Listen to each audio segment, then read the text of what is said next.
আজও কিন্তু সহজ উপায়ে ঘরের সব মশলা দিয়ে মুরগির মাংস দিয়ে টিকা বানাবো। হ্যালো এভরিওয়ান, আসসালামু আলাইকুম। কেমন আছেন আপনারা সবাই?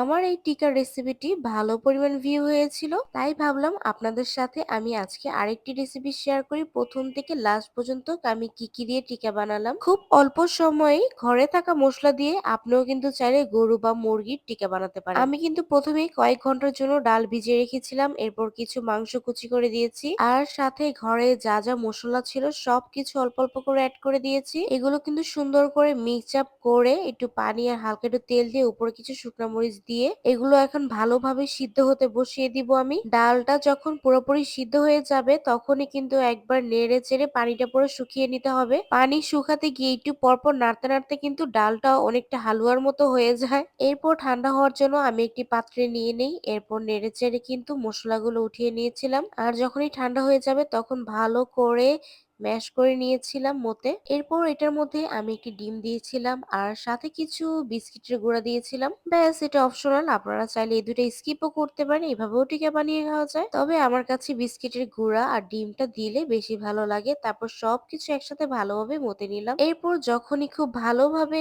মিশানো হয়ে গেছে, এরপর কিন্তু আমি সুন্দর করে গোল গোল শেপ করে নিচ্ছিলাম। যার যেভাবে পছন্দ ছোট বড় শেপ করে নিতে পারেন। আর এই তো সবগুলো টিকা আমার রেডি। এগুলো আমি এইভাবে এখন ডিপে রেখে একটু শক্ত করে নিব, যাতে করে খুব সহজে আমি ফ্রোজেন করতে পারি প্যাকেটে। ভিডিওটি ভালো লাগলে অবশ্যই ফলো দিয়ে আমার পেজের সাথে থাকবেন। সবাইকে আল্লাহ হাফেজ, টাটা, বাই বাই।